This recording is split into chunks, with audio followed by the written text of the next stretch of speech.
You are now listening to AB on the Unpopular Opinion Podcast.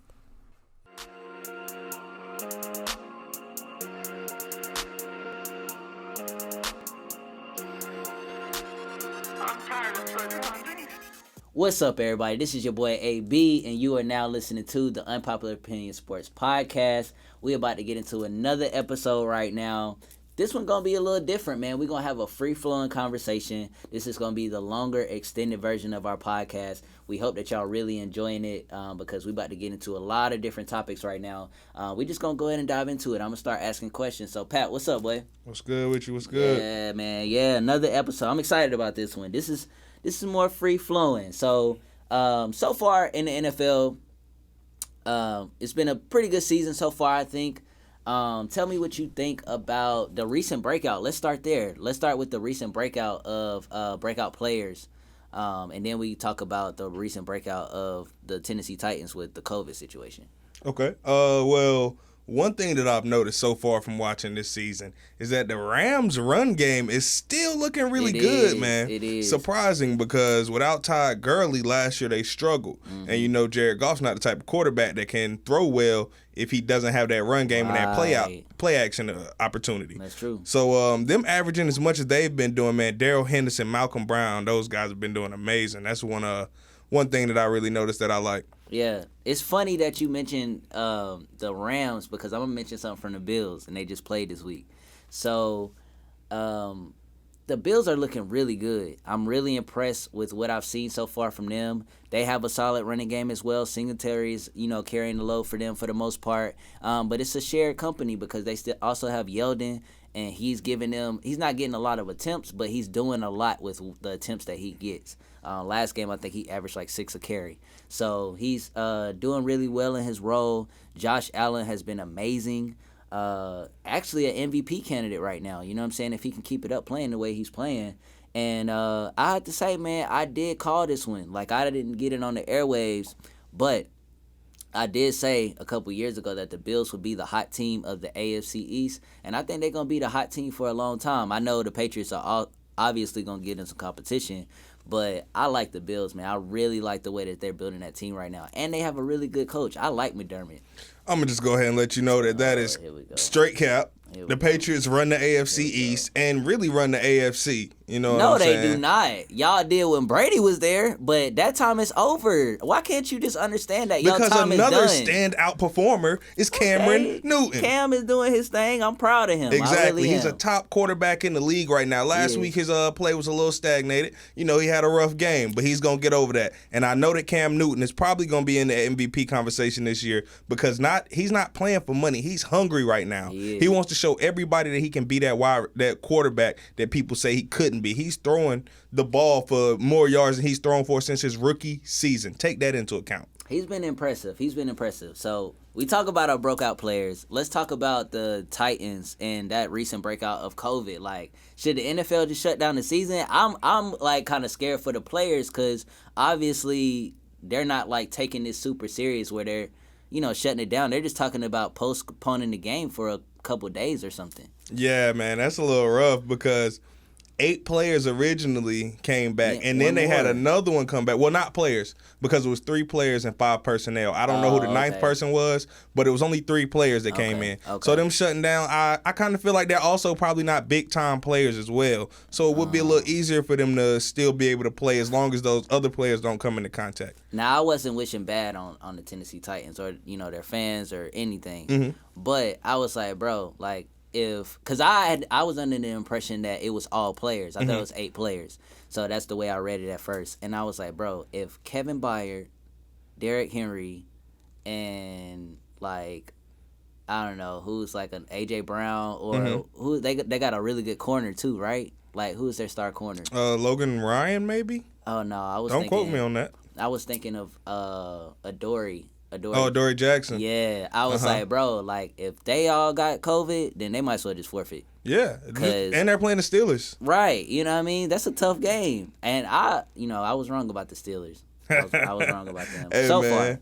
Like I said, I felt like I said in our Super Bowl predictions video, I feel like the Steelers are going to make a good run this year, but they're just not they don't have enough power to beat the Ravens. Yeah. The Chiefs are probably the only team because they scared them. I feel like the Ravens are scared of the Chiefs. You think so? Dang. 0-3, man. Yeah. You know what I'm saying? Yeah. They beating them and beating them emphatically. Like, I mean, the game, the recent game was closer than, it really was. Like, It looked like it was really a beatdown. But let's not get too much into that because we're going to get into that in another video. Let's talk about the NBA. So the finals, obviously, is here. We're here for the finals.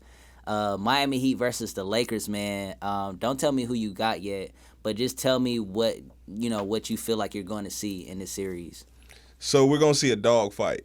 Miami is a scrappy team. They are. Like, I understand the Lakers have these top players, in Anthony Davis and LeBron James, and they're going to definitely put fear into most teams, but Miami doesn't suffer from that. Right. They're underdogs. Right. They came in as a 5 seed, and they're in the NBA Finals. Already took off the best team in the league, arguably, with the Bucks. Yeah. So I feel like you're going to see a good little back-and-forth tug-of-war, man, and I mean, of course, they're going to have to let LeBron and AD do them because there's nothing you can really do. But Bam's going to struggle because there are so many bodies that can come at him. You have – he's only like, what, 6'8", 6'9"? Yeah. So LeBron can bang with him because LeBron's stronger. Dwight and JaVale, Dwight's going to bully him.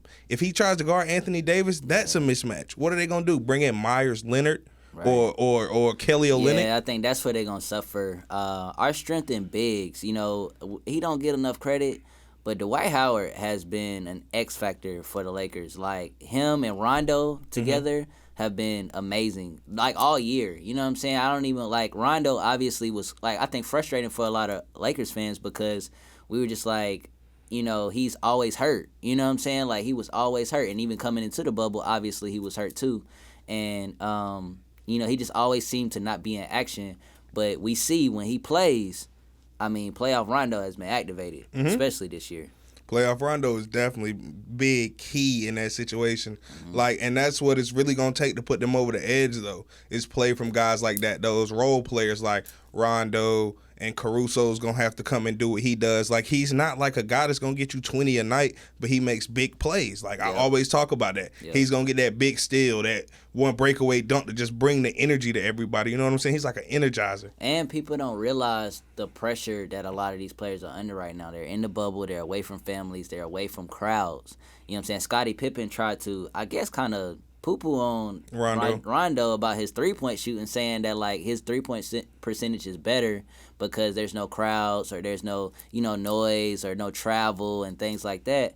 I don't know if I agree or disagree, but I will say that I think that all players operate differently. You know what I mean? Like, I think Russell Westbrook needs the crowd. I think he needs that to get him fired up sometimes. You know what I'm saying? In the way he plays, his style of play. I mean, maybe he might be right that it might be helping him. You know what I'm saying? But I don't want to devalue their play or saying that they shouldn't be. This isn't a legit championship because they're playing in what he would call like an open gym. I don't really agree with that part. Yeah, and another thing is, though, Rondo's shooting has actually improved this year. So, like Scotty said, he hasn't looked at the numbers, but over the years, when he first came in, Rondo was a terrible shooter. He still isn't a great free throw shooter. He's still not that guy that you're going to go to every time, but Rondo will hit the occasional three when you need it. Yeah. So, like, he might be playing a little better from the bubble situation. He might not, like you said. But, he has been working on his shot this year. So that's one thing that you can't discredit. And last year, I've seen improvements in his jump shot from the last 2 years, actually. Even back with the Pelicans, he started gaining more confidence shooting threes. So I think at this point, you know what I'm saying, we're 2-3 years removed from the Pelicans, I think we are. So, that's kind of like saying he ain't working on his game. You know what I'm saying? Like, obviously he's worked on it because he's hitting them. You know what I'm saying? Ben Simmons ain't shooting no threes. Like, I know he didn't play in the bubble, but I'm just saying, like, to get better at it, you got to shoot them in game. That's the only way. Yeah, because you can shoot them in practice all you want to, but that game speed is a different game. Right. Well, speaking of Ben Simmons, I wanted to touch on Markelle Fultz real quick because I read something about him as well. What are you thinking about, like, that situation with Philly, man, was always weird to me, and I never got a chance to cover it on camera, so we'll do it now. Like, what do you think of that situation? Because I feel like Philly ruined him, man. Like, he was so much better in college. Like, how do you get from, you know what I mean, like, to where you're shooting step-back threes and off-balance shots and, shooting over people, and then all of a sudden you get into the NBA and you can't shoot. Yeah, like you said, Philly might have ruined them. Confidence is one big thing, you know what I'm saying? Players also have to develop a rhythm.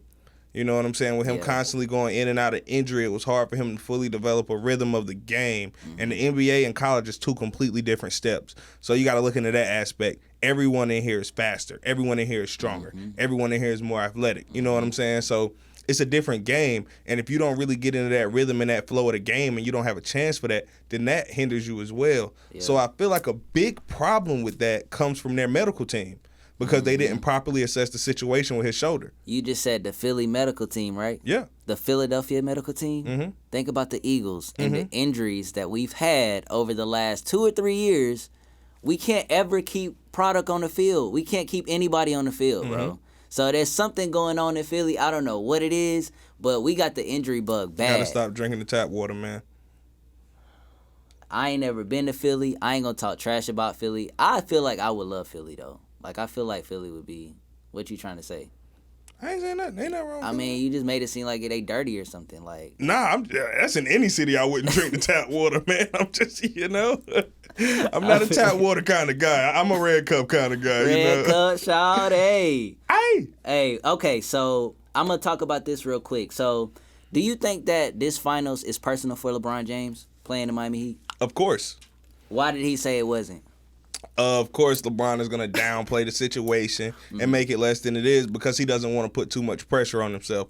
Because in the past, he's done that and it comes back to bite him. You know what I'm saying? So he's become smarter over his time in the league, and yeah, you gotta play the cards right. So he's saying it's not a big deal, but not only was that a team that he previously played for, he's not trying to lose another finals. He came to the finals. He can't go 3-7. 4-6 looks a lot better than 3-7, no matter how you put it. Better. So not only that, and then he, like you said, he played for Pat Riley. Yeah. He brought 2 rings to Pat Riley. Took them to 4 straight championships with that team. Yeah, and the way Pat Riley was talking about him after he left, I don't know if you recall, but when he left, it was a recent interview, I think back in 2017, where Pat Riley said he wanted to say something similar to what Dan Gilbert said about LeBron when he left Cleveland. And you remember what Dan Gilbert said, right? Well, let's go back into it if you don't. So Dan Gilbert basically called him a coward. He said that he quit against Boston, that he didn't really give it his all. He said some people think they should go to heaven but not have to die to get there. That's what he said about LeBron James. So he basically saying, like, he just thinks he's God. Like, he thinks he can do whatever he want to do. Well, one argument to that is Dan Gilbert can take that comment and throw it away. Because you got to think about this. He may not want to die to get there. I mean, I wouldn't want to rush death either. And the teams that they were putting together for him to play with in Cleveland was going to give him an early death. Right. Like, come on, man. Absolutely. You can call him a coward. He's a coward, but you're a clown. I mean, LeBron gave them, 7-8 years to figure it out? Exactly.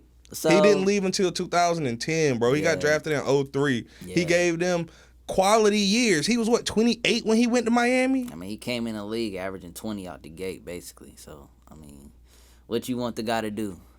He did he took y'all to the finals. In 2005, right? 7. That's literally took them to the finals. Yeah,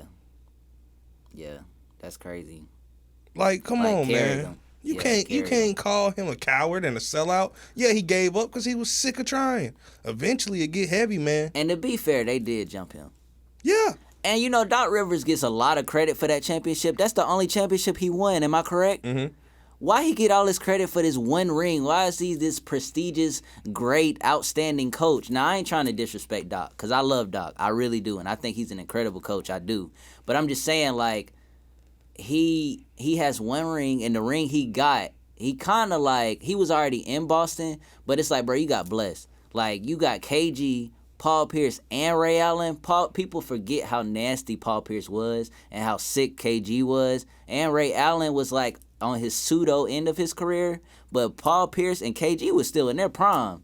So, and Ray Allen and they had Rondo, They had Pert, they had Tony Allen, James Posey. Like, bro, that team was sick, bro. That team, like, how could you not win with that team? They beat the brakes off of us too. I cried that day. I ain't gonna lie. That was a sad day. But anyway, man, we're going to go ahead and get up out of here, man. We want to thank everybody for tuning in to the podcast episode today. You can support us by following us on Instagram. As always, you can support us by Cash App, which should be below, and the patreon.com support, where you can subscribe to us and, donate monthly if you choose to do so. We just thank everybody. We are in Vibehouse Studios, getting it in. Y'all know where y'all can find us. Come back and see us again, man. We out.